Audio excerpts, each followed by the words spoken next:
The sun beat down relentlessly, its fiery rays casting a golden haze over the dry, endless stretch of desert.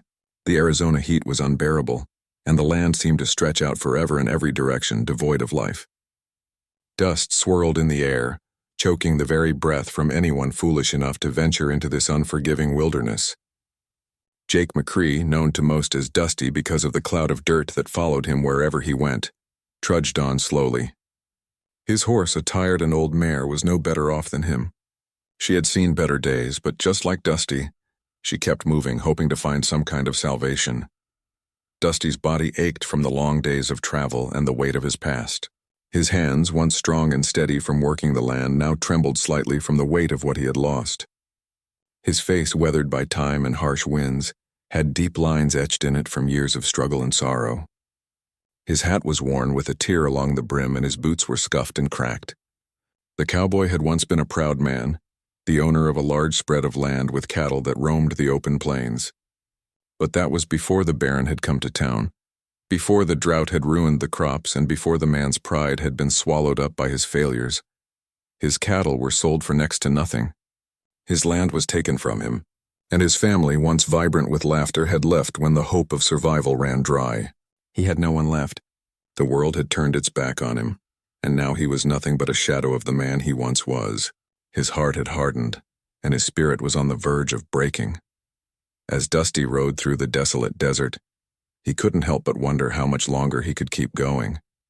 His water supply was running low, and the thought of another endless night spent alone under the stars seemed too much to bear. His stomach growled with hunger, and his mind wandered to thoughts of food and a cool drink of water. Just as he thought he couldn't go another step, a flicker of movement caught his eye. Through the haze of heat that shimmered in the distance, he saw a small group of tents, their smoke rising into the sky. The sight of people, of life in the middle of this barren desert made Dusty's heart race. He urged his horse forward, desperately hoping that this would be a place of refuge, a place where he could rest if only for a night. He had no idea who these people were or if they could help him, but he had little choice. As he approached, he saw them, an Apache tribe. The men and women were gathered around the campfire, cooking something that smelled faintly of meat. Dusty's mouth watered at the thought of a meal. He dismounted from his tired horse and stepped cautiously toward the camp. The tribe's eyes followed him, their gazes sharp and curious. They were used to strangers passing through, but this cowboy seemed different. He looked tired, broken, as though the weight of the world had crushed him. A man, tall and broad-shouldered, stepped forward. His face was marked by age and experience, his eyes holding a wisdom that Dusty could feel even from a distance. This was Nantan, the leader of the tribe. He looked Dusty up and down and then spoke in a language Dusty didn't understand. But despite the unfamiliar words, the tone was warm, welcoming. Dusty didn't know what to say, but his desperation was clear. "I'm hungry," he said, his voice rough like the desert wind. "I don't have much, but I can pay for food, shelter for the night. I've got some coins." Nantan nodded slowly, and his lips curled into a small smile. The chief waved for Dusty to come closer. As Dusty approached the fire, a woman stood from the group. She was striking, tall and graceful, with dark eyes that seemed to look right through him. She was dressed in a simple dress, but her beauty was undeniable. Her presence was commanding, as though she was more than just a woman of the tribe, but a figure of great importance. Dusty's gaze lingered on her for a moment longer than it should have. There was something about her, something captivating. She seemed out of place in the dusty, dry desert. Her name was Zana, he learned. And though her beauty was enough to turn heads, it was her strength that drew him in. Nantan and Zana exchanged a few words in their language, and Dusty's curiosity deepened. He was tired, hungry, and far from home, yet he couldn't shake the feeling that this meeting was more than just a random encounter. It felt as though the universe had led him to this spot for a reason, as though he were meant to meet these people. After a moment, Nantan turned to Dusty with a grave look on his face. "The land is harsh," he said slowly, his voice deep. "You are lost, cowboy, but all are welcome here if they respect our ways." Dusty nodded, grateful for the offer. He had nothing left but his pride, and he was willing to lay that aside for one night of peace. "We can offer you a meal and shelter," Nantan continued, But there is something we ask in return. Not money, not cattle, but a bargain of sorts. Dusty felt his heart skip a beat. He wasn't sure what to expect, but his survival instinct kicked in. He needed food, he needed rest, and if this tribe could offer that, he'd take any deal. Zana stepped forward, her gaze meeting his. "For a price," she said softly, her voice steady but filled with an underlying strength. "A simple price. You must pay in a way you may not expect." The moment she spoke, Dusty's mind raced. What kind of price could this woman mean? Was she asking for something more than money? He glanced down at the small pouch of coins he had left. $3, the last of his savings. Nantan spoke again, his words calm. "It is not about the money. It is about the agreement between you and the land." Dusty wasn't sure what that meant, but the idea of agreeing to something in return for shelter and a meal seemed too good to pass up. He looked at Zana, then back at the leader. "I'll pay whatever you ask," Dusty said, his voice gruff. $3. "That's all I've got." The wind whistled through the camp, and for a moment there was silence. Nantan gave a small nod. $3, he said with finality. For the Apache beauty, Dusty's heart skipped again. He wasn't sure what was happening, but there was something about the way Nantan said those words that made him uneasy. It wasn't the price, but something deeper, something he couldn't yet understand. Zana's gaze never wavered, her expression unreadable. She was a part of this deal, this bargain that Dusty had unknowingly walked into, and despite the confusion in his mind, there was something about her that he couldn't ignore. He had no idea what the future would hold, but for the first time in a long while, Dusty felt a strange sense of curiosity and hope. Maybe, just maybe, this deal could be the thing that would pull him out of the darkness.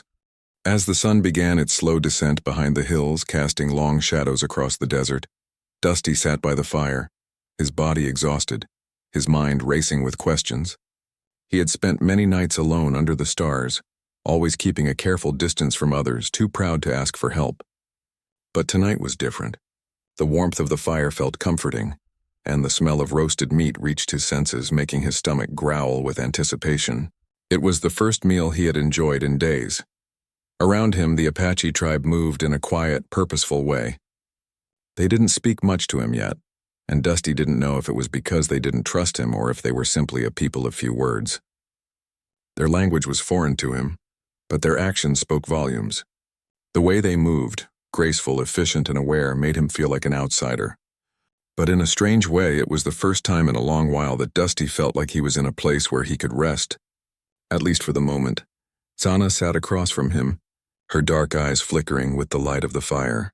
She didn't speak much, but there was something captivating about her silence. She had an aura of calm, a strength that seemed to radiate from her, as though she had seen everything the desert could throw at her and had come out unshaken. Dusty found himself drawn to her, not just for her beauty, but for something deeper, something unspoken that made him feel, for the first time in a long time, like he wasn't completely alone in the world. As the evening wore on, the other members of the tribe gradually retired to their tents. The air grew cooler and the night sky stretched out above them, covered in a blanket of stars. Dusty leaned back against a nearby rock, feeling the weight of the day lifting, if only slightly. He was grateful for the peace he felt here, but there was still a nagging thought in the back of his mind. What had Nantan meant by a bargain and the Apache beauty? Zana stood up, her figure outlined against the flickering light of the fire. She walked toward Dusty, her steps light and purposeful. He watched her approach, the crackling of the fire filling the silence between them. She didn't say a word as she sat down next to him, a small distance between them, but the presence she carried seemed to fill the space around them. For a moment, Dusty said nothing. He wasn't sure what to say. This was a woman of strength, of power, yet she was here with him, someone who had nothing left. His eyes lingered on her, but she didn't seem uncomfortable. Instead, there was something in her gaze, something that made Dusty feel like she was waiting for him to speak first. Finally, he cleared his throat and asked, "What did Nantan mean by the bargain?" Zana looked at him, her dark eyes sharp but kind. There was no judgment in her gaze, only understanding. "It is a way of exchange," she said softly. Her voice was steady, with a quiet authority that held Dusty's attention. "In my tribe, we do not trade in gold or silver. We trade in things of value, things that are deeper than money." A man's word, his actions, his intentions, all of these things are part of the bargain. Dusty's brow furrowed. He wasn't sure what she meant. He had no interest in anything more than food and rest. But the way she spoke made him think there was something more he needed to understand, something beyond the simple words of a deal. She continued, "You came to us, not with riches, but with nothing. You were desperate, lost, and yet you asked for help. That is worth something."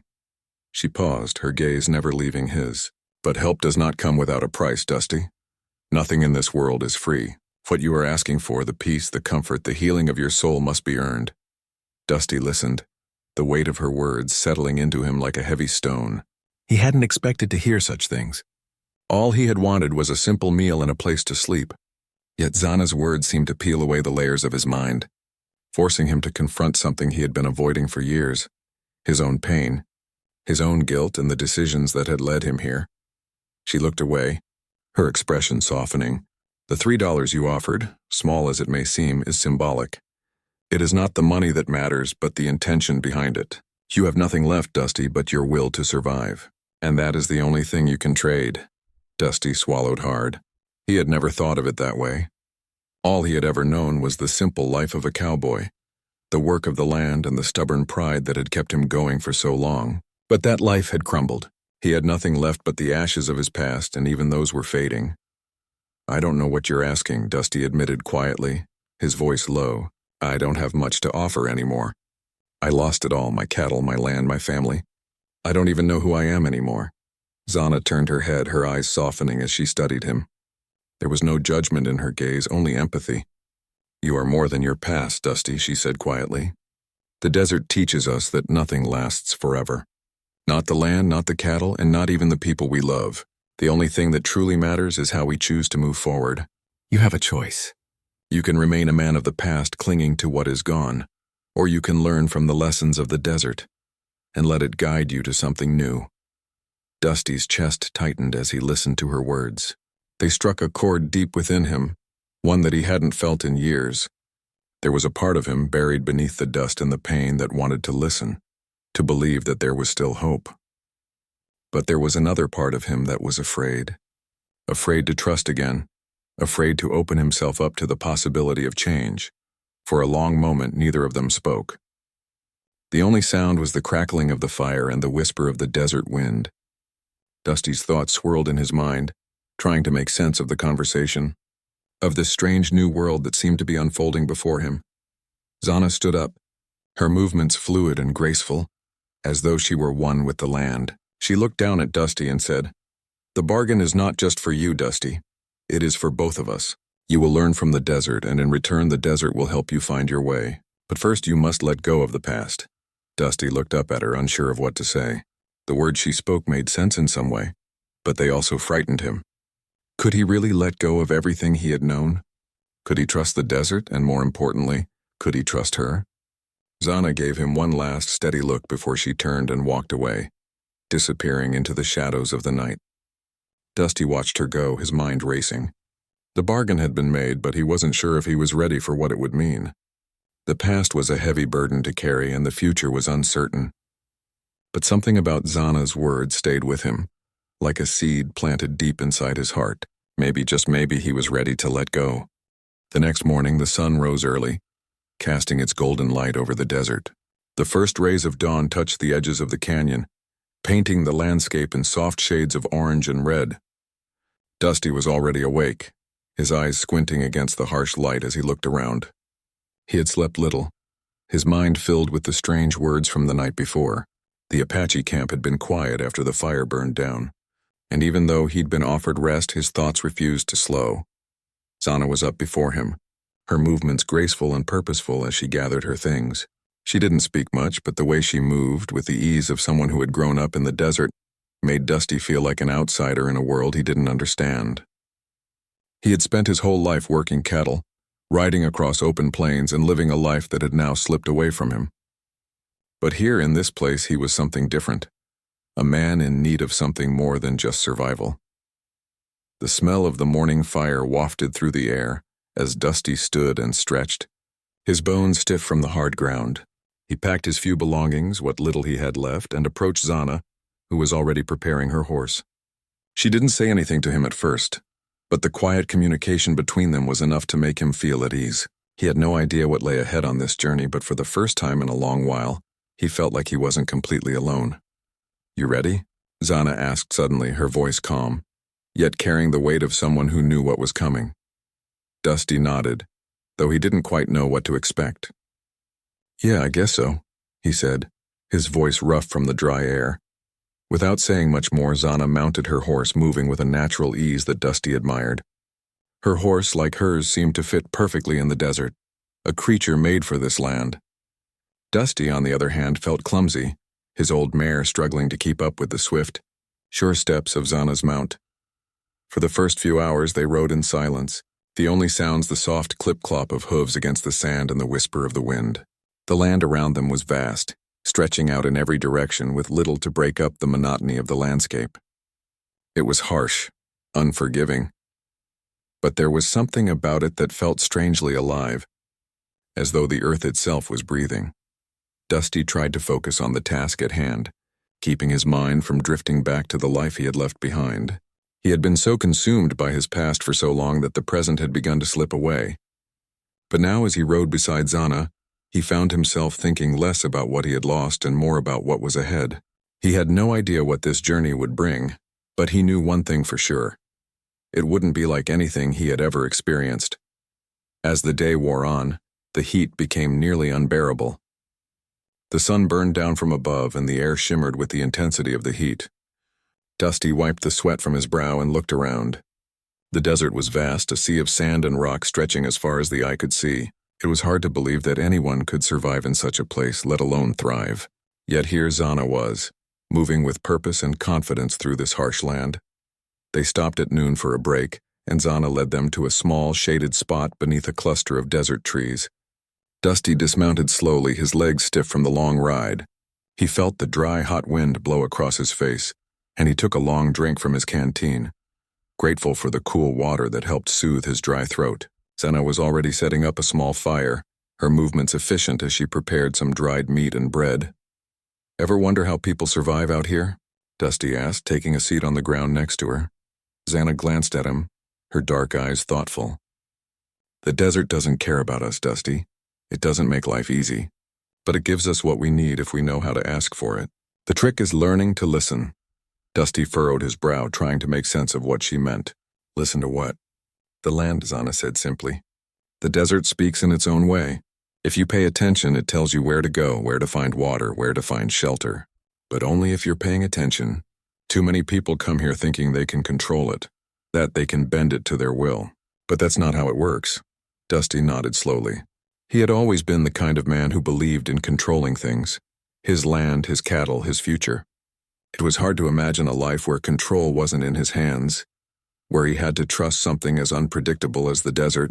But as he watched Zana work, as she moved through the desert like it was second nature to her, he began to see the truth in her words. They spent the rest of the afternoon riding, the sun starting to dip lower in the sky. The desert, once harsh and intimidating, began to feel more like a place of quiet beauty. The light shifted and the colors of the land changed, with the deep reds and oranges of the rock formations casting long shadows across the sand. It was like the desert was alive, changing with the passing of the day, showing its true face only when the time was right. That evening, they made camp in a small valley, sheltered from the wind by the rocks that rose up around them. The sky turned dark and the stars appeared one by one, filling the sky with their brilliant light. Dusty sat by the fire, staring into the flames, his mind quiet for the first time in days. There was something about the desert at night that made him feel small, but not in a bad way. It was as though he was part of something much larger than himself, something that had been here long before he arrived and would continue long after he was gone. Zana sat next to him, her eyes fixed on the stars. She didn't say anything for a long time, and Dusty didn't ask. There was no need for words, just the quiet comfort of being in each other's presence. The crackle of the fire, the whisper of the wind, and the silence of the night wrapped around them like a blanket. "I've been thinking," Dusty said after a while, breaking the silence. "I don't know what I'm doing out here. I don't know what I'm looking for." Zana turned her head to look at him, her expression calm but knowing. "Sometimes, Dusty, We don't know what we're looking for until we find it.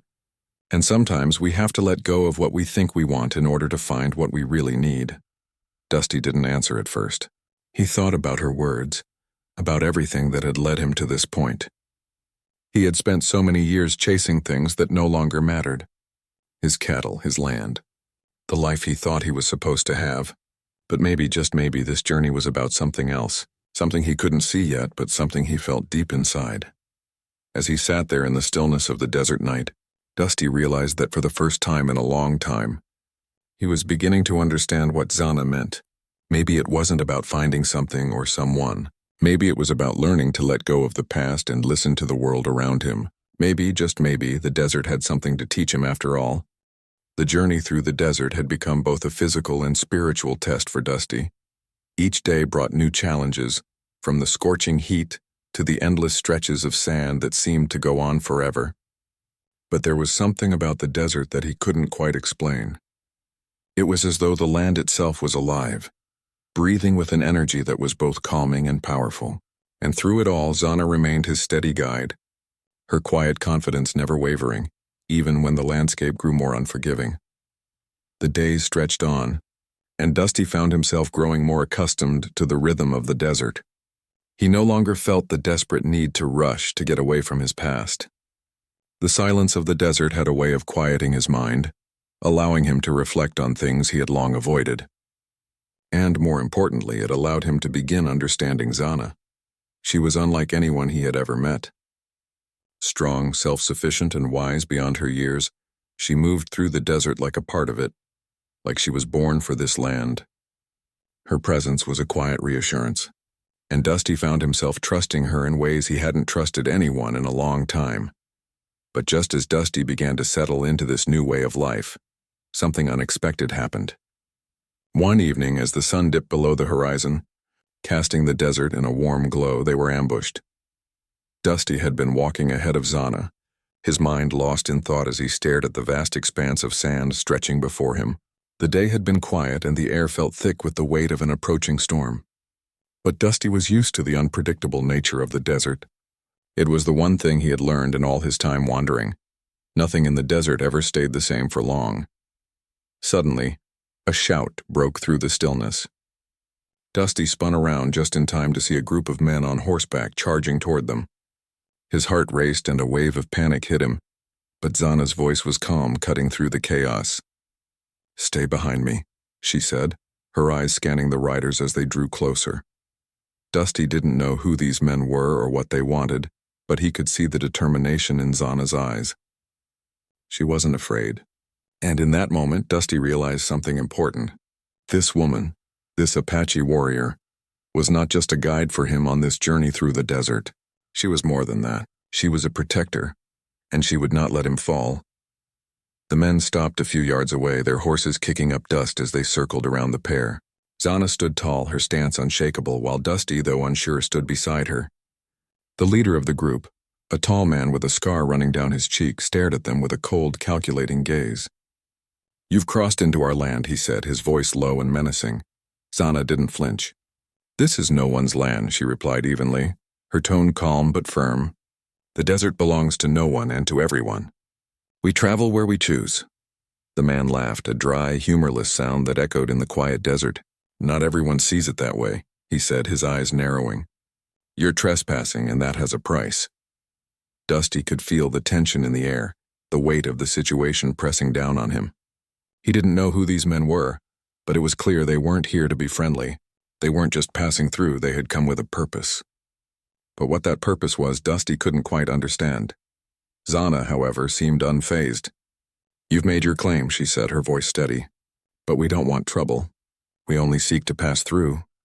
The leader's gaze flickered toward Dusty, and something in his eyes shifted. He seemed to be weighing something in his mind, and Dusty felt a chill run down his spine. He knew that Zana had no intention of backing down, but he also knew that this was not a fight he was prepared for. His past, his old life of brawls and gunfights, seemed far away now. In this desert, with Zana by his side, he had hoped to leave that world behind. But now it seemed it might come rushing back. The leader finally spoke again, his voice colder now. "We'll let you go for now, but next time there will be consequences. With a sharp nod, he turned his horse and his men followed suit, riding off into the desert as quickly as they had appeared. Dusty stood frozen, his heart still pounding in his chest. The encounter had left him shaken, but it had also left him with a question. Who were these men? And why had they targeted them? Zana didn't seem rattled at all. She simply turned and began to walk away, her steps sure and steady. Dusty followed her, his mind spinning with what had just happened. He wanted answers, but he didn't know how to ask without revealing how much he didn't understand. Finally, after a long silence, he spoke. Who were those men? And why did they come after us? Zana glanced over at him, her expression calm. They are not our people, she said simply. They are bandits, men who think the desert belongs to them, men who believe they can take whatever they want. But the desert doesn't belong to anyone. It only gives to those who know how to respect it. Dusty nodded slowly, still processing what had just happened. But they said there would be consequences. Does that mean they'll come after us again? Zana didn't answer right away. Instead, she looked out at the horizon, her eyes scanning the landscape as if searching for something only she could see. Finally, she spoke. The desert always has consequences, Dusty. But it is not always the land that punishes us. Sometimes it is our own choices that decide our fate. Dusty was silent, his thoughts turning inward as he reflected on her words. He had spent so much of his life running from his past, avoiding the consequences of his choices. But now it seemed that the past had found him again. These bandits, these men who claimed the desert as their own, were a reminder that no matter how far you ran, the consequences of your actions were always waiting for you. But Zana's words also reminded him of something else. The desert, in all its harshness, had a way of teaching lessons. It didn't care about your past, your mistakes, or your regrets. It simply offered you the chance to learn, to survive, and to move forward. The choice was always yours. As the two of them continued their journey, Dusty couldn't help but wonder about the deeper meaning behind what had just happened. What did it mean to truly survive in this land? Was it simply about outlasting the heat, the sandstorms, and the threats from others? Or was there something more, something that Zana, with her quiet wisdom, had understood all along? He didn't have all the answers yet, but one thing was clear.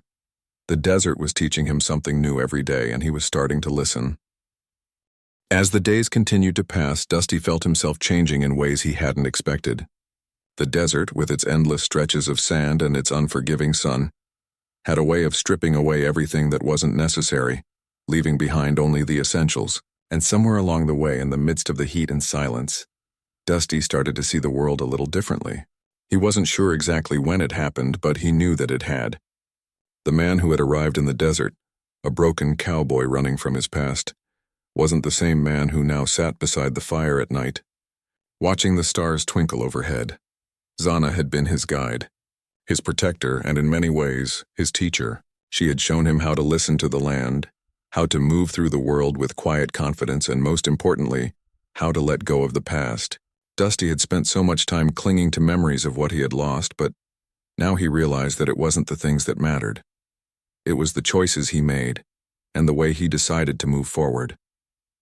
The desert had a way of making you face yourself, and for the first time in a long time, Dusty was finally ready to look inward. One evening, as the sky turned from a deep blue to black, Zana spoke to him again, her voice as steady as always. They were camped near a small oasis, the sound of the water flowing gently in the background.